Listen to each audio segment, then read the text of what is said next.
News voice, जो हर खबर से आपको कराए रूबरू।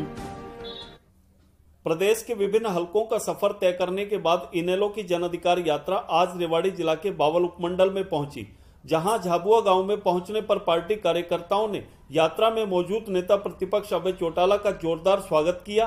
यात्रा के दौरान ग्रामीणों का भी भारी हुजूम देखने को मिला। झाबुआ गांव में ग्रामीणों को संबोधित करने के बाद नेता प्रतिपक्ष अभय चौटाला बावल पहुंचे, जहां उन्होंने पिछले 4 माह से लापता गांव मोहनपुर की छात्रा को लेकर धरने पर बैठे ग्रामीणों से मुलाकात की।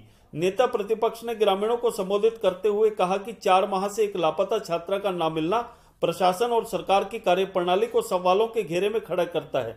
उन्होंने कहा कि यह सरकार के लिए बड़े ही शर्म की बात है कि 4 माह बीतने के बावजूद पुलिस प्रशासन लापता बेटी को ढूंढने में नाकाम साबित हुआ है। यह और भी शर्म की बात है कि ग्रामीण छात्रा की बरामदगी को लेकर पिछले 2 माह से सरकार के एक मंत्री के निवास के सामने धरना देकर बैठे हैं और सरकार इस मामले में अभी तक कुछ नहीं कर पा रही है।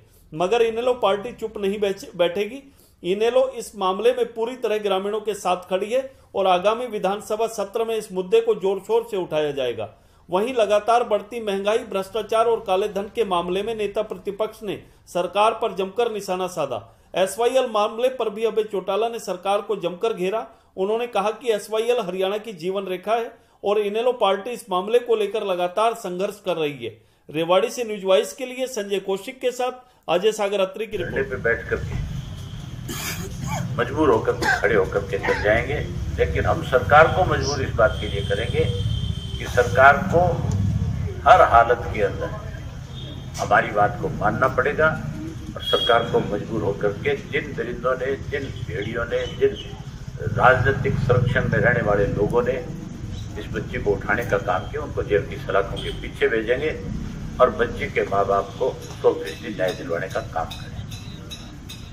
यही बात आपसे आश्वासन देने नहीं बल्कि एक विश्वास देने आपको आया हूँ और मैं आपको कई इस बात के ऊपर अपनी तरफ से 100% इस लड़ाई को लड़ूंगा। 100% इस बच्ची के साथ न्याय करवाने के लिए विधानसभा में आपकी आवाज को बुलंद करने का काम करूंगा। धन्यवाद।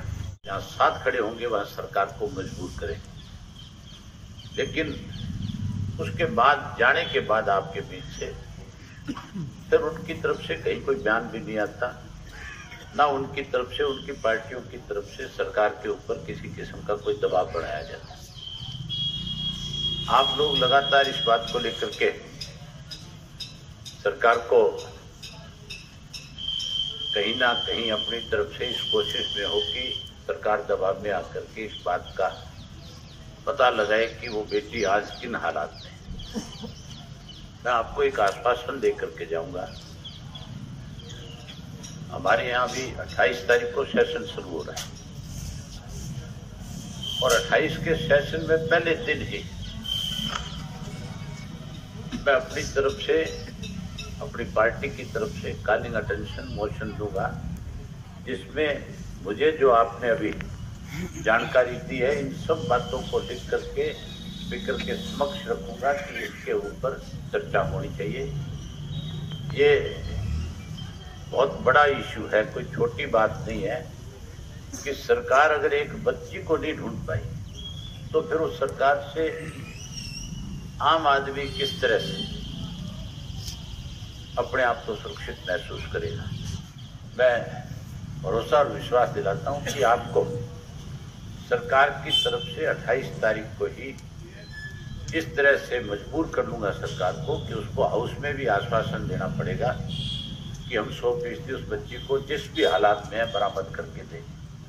अगर फिर भी कोई सरकार की तरफ से कोशिश नहीं की गई, अगर सरकार से बात से सहमत नहीं हो पाया मैं, तो फिर अगले दिन 31 तारीख को जब सेशन होगा तो फिर विधानसभा को तब तक नहीं चलने दूंगा जब तक सरकार की तरफ से एक टाइम पीरियड रखकर इस बात का विश्वास नहीं दिलाया जाएगा हाउस में कि हम उस बच्ची को ढूंढ करके लेकर के आएंगे।